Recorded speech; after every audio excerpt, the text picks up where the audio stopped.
على محمد وآل محمد.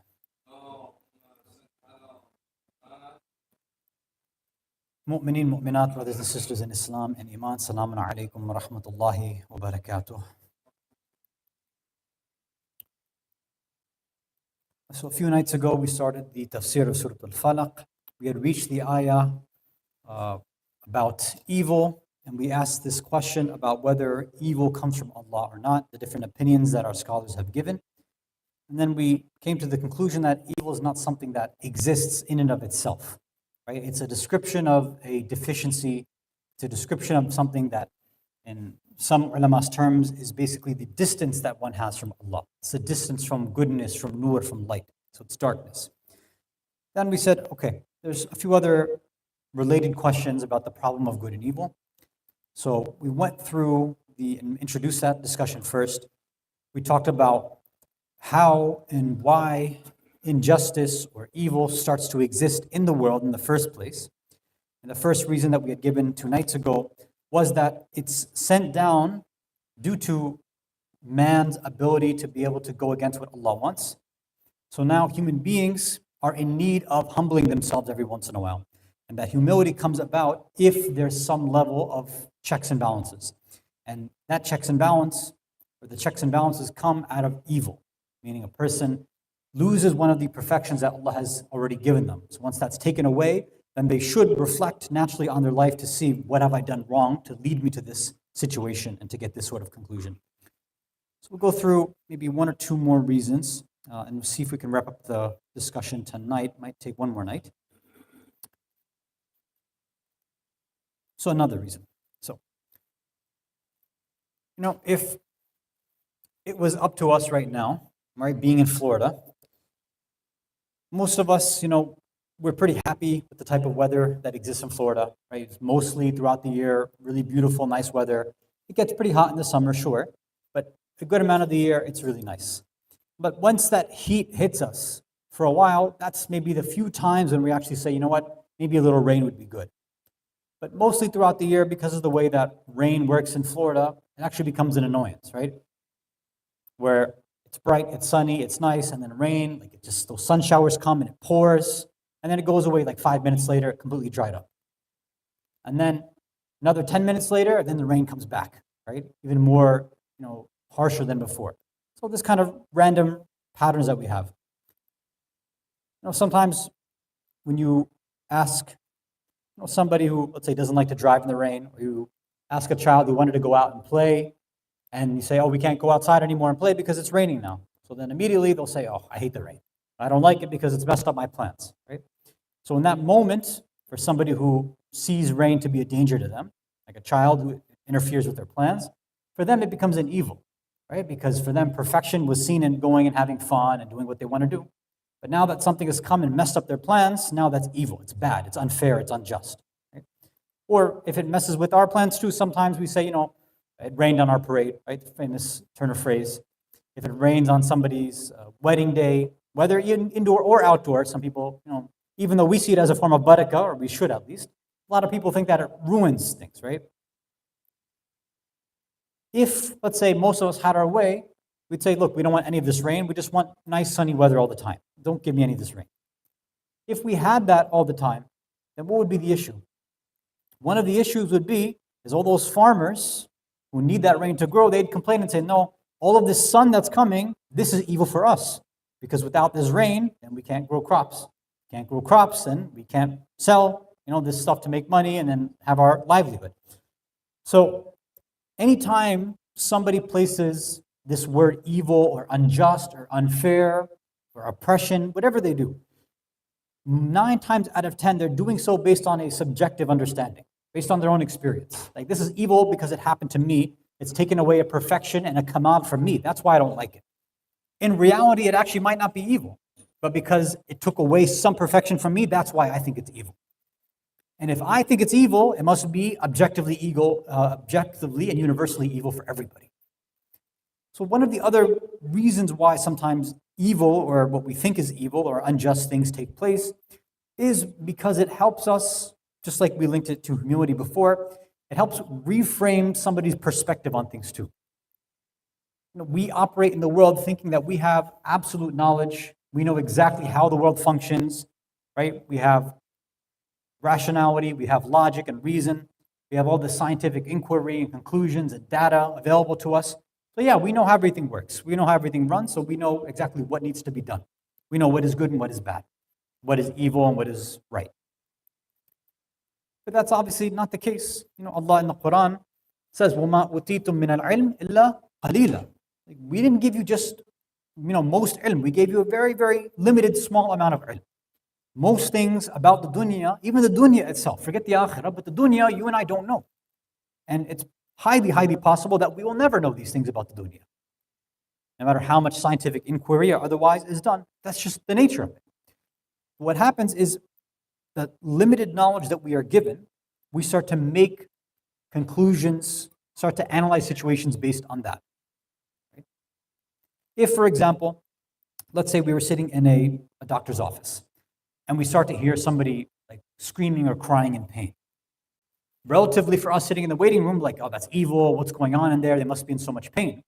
But it's possible that, it could be, for example, a mother giving birth. So that little bit of temporary pain now is leading to the birth of life. Or if it's, let's say, a child or a baby that's crying, and we might be thinking, oh, that's so bad, the child must be sick, they must be going through pain.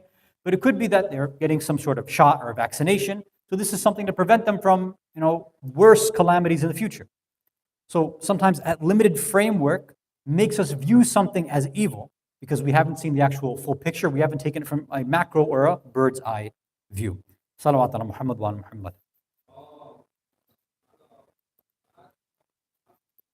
So it's always good before we decide, as we mentioned before, one of the typical examples nowadays is when people think about the oppression to the Palestinians. And I gave this example, right, a few nights ago that, many people have come to me and said, how could Allah allow this oppression and this evil? It's not fair. They're innocent, which is true. They are innocent, of course. At the same time, how do we know all the variables that Allah has at play that we do not know, or what makes us think that this is an objectively, in totality, universally bad thing? The fact that, in specific instances they are oppressed. Yes, the oppression that's happening to them is of course bad. We don't reject that. But sometimes there is net positives that are yielded from these kind of bad events. Right? We gave the example last night of 2 nights ago of Karbala. Karbala, yes, in that small window of history was a terrible event. Arguably one of the worst events in Islamic history. But it led to a net positive throughout Islamic history of changing people, having them reconnect to Allah, to push back against the Umayyads, etc. Right? So in order to wake up the Ummah, something like that was necessary. Likewise, for Palestine, you see that even amongst Muslims, there are some people who maybe didn't care, weren't too aware of the situation, maybe didn't even know about boycotts and these Zionist companies that exist and Zionist supporting companies. So they were just not aware. And then after what has been happening for this past year, right? Although we know it's no different than before, but after what's happening and the media attention and social media, all this, there's a whole new movement against the Zionist occupation, and that's supportive of the Palestinians. Right? So much so that people in the streets are cheering for quote unquote terrorists, right? That's what people are being accused of, right? That they're supporting terrorists. This whole idea of Trump, et cetera, coming out and saying anybody who's caught being a Hamas supporter, we're going to deport them and things like that. It's all just to say if you support Palestine, not that anybody's coming out and saying we support terrorism, right? It's not like that, obviously. But the fact that you have people who are coming out and saying some of these very borderline, detrimental, harmful things openly, it's never happened before like this.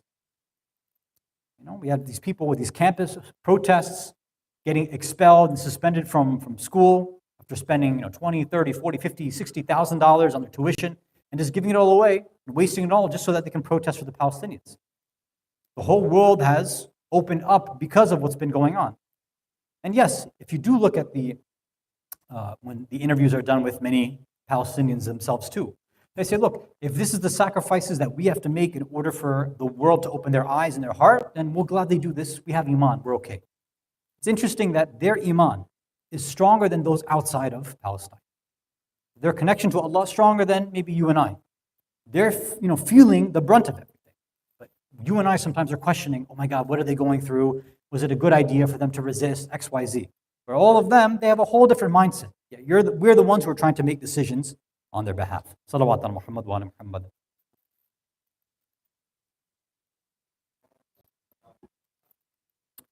So that's the second reason. The second reason has to do with the idea of knowledge. Third reason. So, in order to explain this third reason, we'll share a story. Now, some speakers have connected this story to Nabi Nuh. There isn't much evidence to connect it to Nabi Nuh or any of the prophets. Some say it was just a wise or muttaqi or religious individual in a certain society in the past.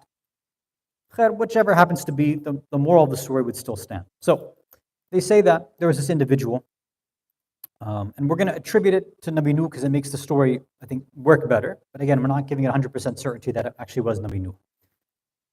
That, every prophet had their job, their skill set, what they did for work, right, during their time. So some say that in Nabi Nuh's time, he would engage in pottery, right? He would design cups, bowls, plates, silverware, things like that. And when you have a Nabi who's involved in work, they don't just do it for the sake of doing it just to earn a living. Right? Every action that they do is manifesting Allah's names. So when they're even creating a bowl, right, or being a shepherd or being a carpenter, whatever work they do, there's some divine work that's behind it too. Right? They put literally their heart and soul into what they do. Not like sometimes, we're tired, so we just kind of half do our work, you know what I mean? But prophets don't do things like that. So again, around this time, Nabi Nuh alayhi salam has been preaching for now his 950 years, right, getting to the end. And at this point, because he's just been getting tired of the people rejecting him. According to the story, this is where he prays to Allah, says, Allah, I've been trying, I've made my attempts, I've gone to them, I've given them proofs, I've said everything I could have, I've spoken to them kindly, right, everything, but they're rejecting me. So Allah, at this point, it's best if you just wipe this group out, and then we move on from here. Just wipe them out, send down your adhab and your punishment, because there's no future for this group over here. So Allah didn't answer right away, right? Or he didn't get an answer to Nabi Nuh.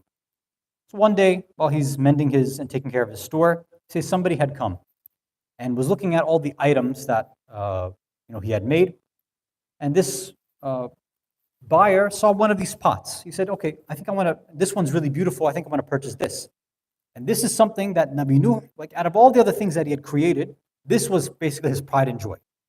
This pot that he had created, more love and attention and focus had gone into this more than anything else. So he had a special connection to it. And he told him, yeah, this is the most beautiful one that I've made, right? So I'm happy to sell this to you. So he sold it to the individual. The individual takes it, and then he smashes it in front of Nabi Nuh.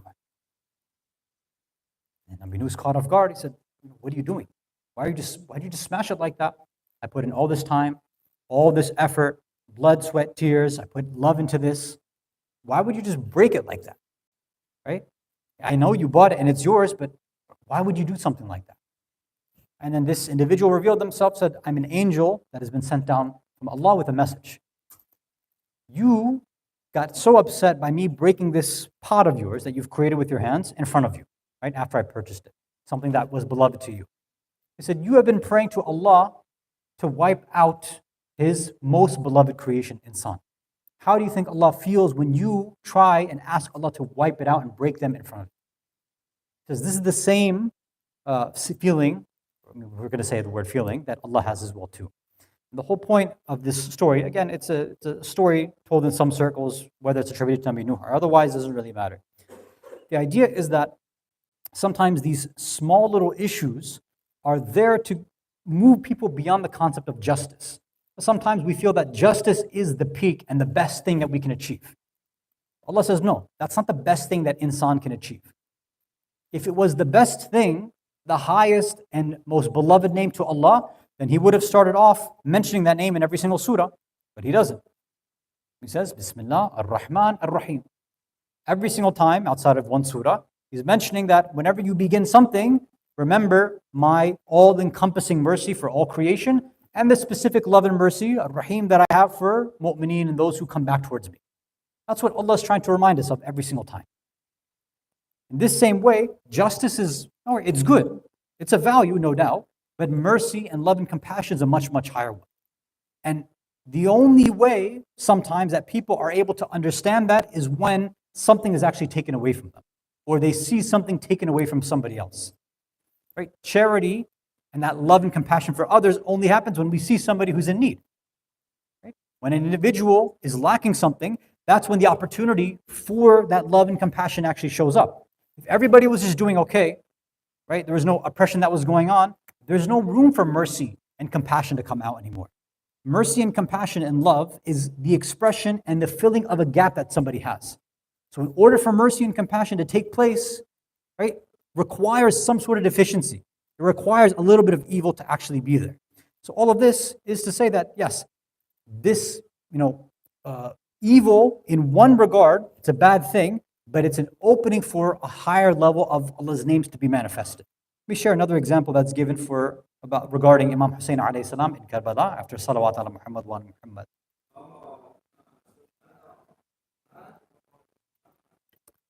There's some reports that say on the 10th night, right? So the night of Ashura.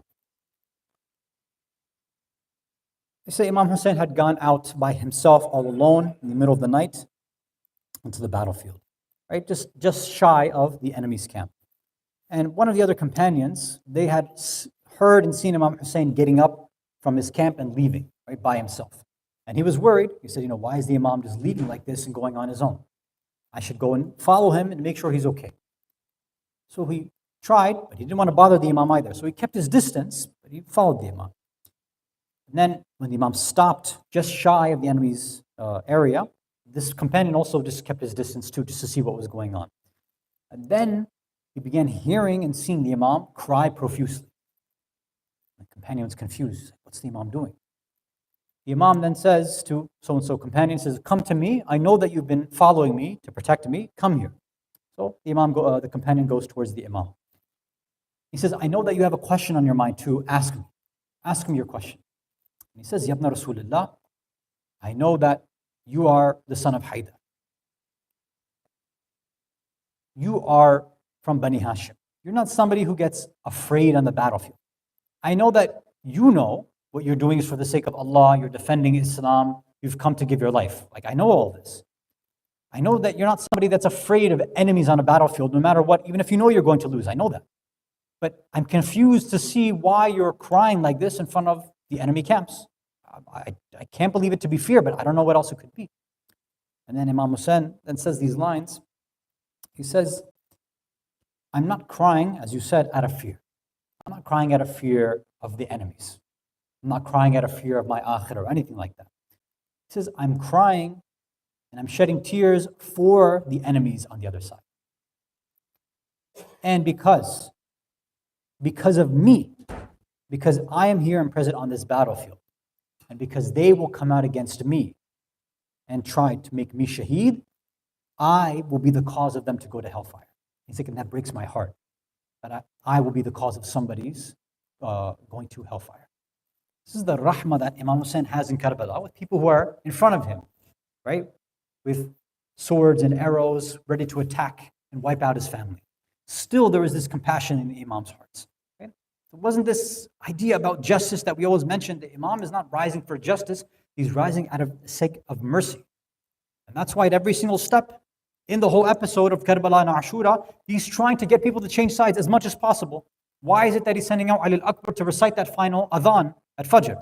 Maybe if they hear the voice of Rasulullah sallallahu alayhi wa sallam, Allahumma salli ala Muhammad wa ala Muhammad wa ala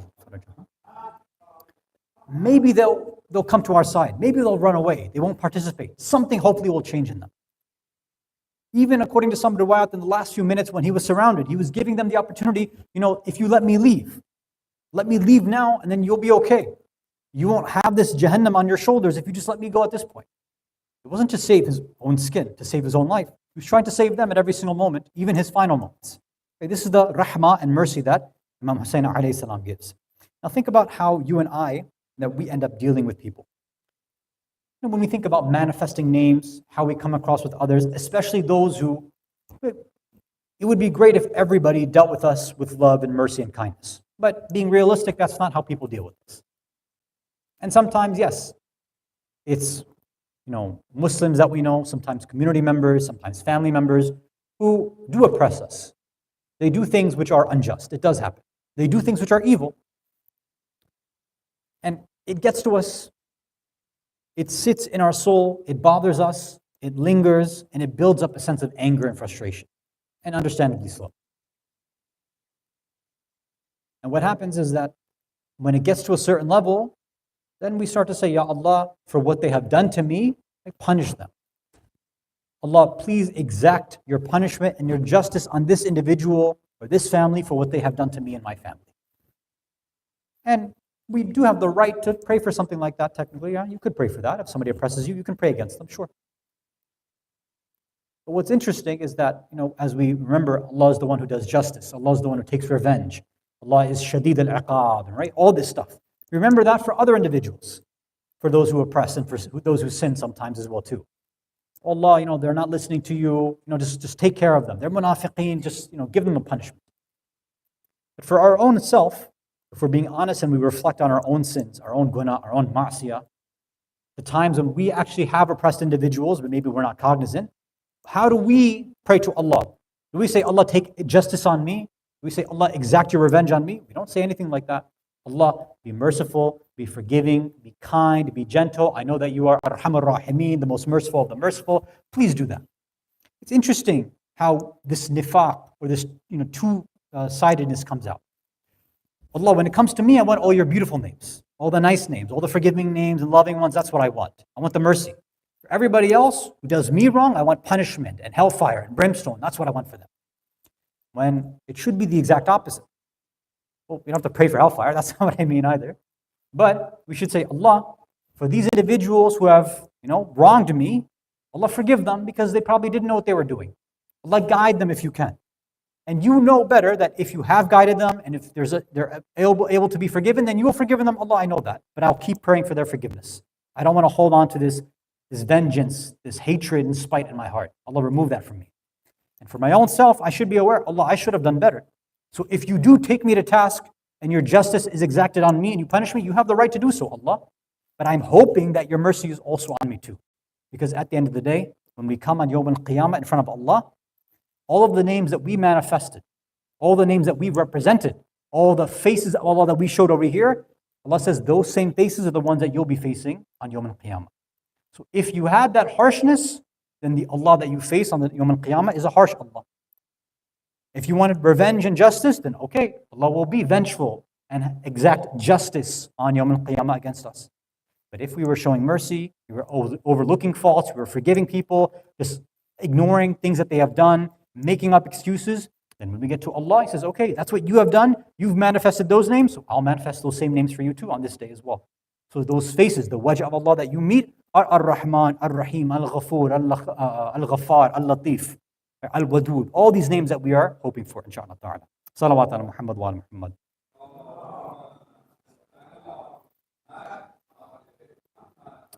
So this was the third reason, right, about mercy being greater than justice. The final discussion about good and evil has to do with, after all of this, now we have to determine and figure out, okay, with all of this theoretical stuff there, why do good things happen to bad people and why do bad things happen to good people? Right? Why does evil actually take place to someone like us? We're trying to be better Muslims and Shias. Okay, we're trying our best.